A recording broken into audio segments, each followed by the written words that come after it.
மக்களின் நலனுக்காகவே தன் வாழ்நாள் முழுவதையும் அர்ப்பணித்து இடர்பாடுகளையும் இழப்புகளையும் துணிச்சலுடன் எதிர்கொண்டு சோதனைகளையும் தடைகளையும் தவிடுபொடியாக்கி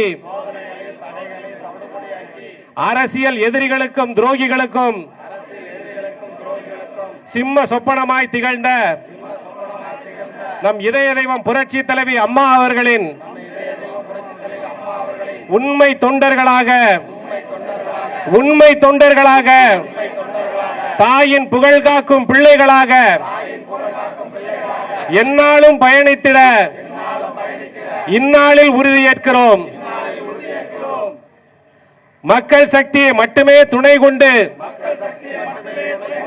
தமிழினத்தின் தலைவியாக 69% இடஒதுக்கீட்டை அமல்படுத்திய சமூக நீதி காத்த வீராங்கனையாக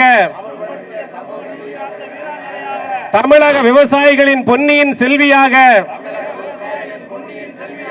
சமூகத்தின் அனைத்து தரப்பு மக்களையும் உயர்வடைய செய்த உன்னத தாயாக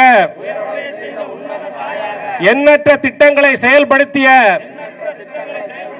புரட்சி தலைவி அம்மா அவர்கள் இந்தியாவின் ஆட்சி மொழிகளில் ஒன்றாக அன்னை தமிழ் மொழி அறிவிக்கப்படவும் உலக பொதுமறையான திருக்குறள் தேசிய நூலாக ஆக்கப்படவும் தமிழினத்தின் உரிமைகள் அனைத்து நிலையிலும் பாதுகாக்கப்படவும் தமிழக மக்களின் மேன்மை உறுதி செய்யப்படவும்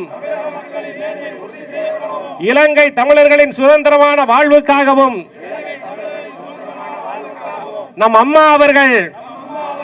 இறுதி வரை உறுதியோடு முன்னெடுத்த அதே பாதையில்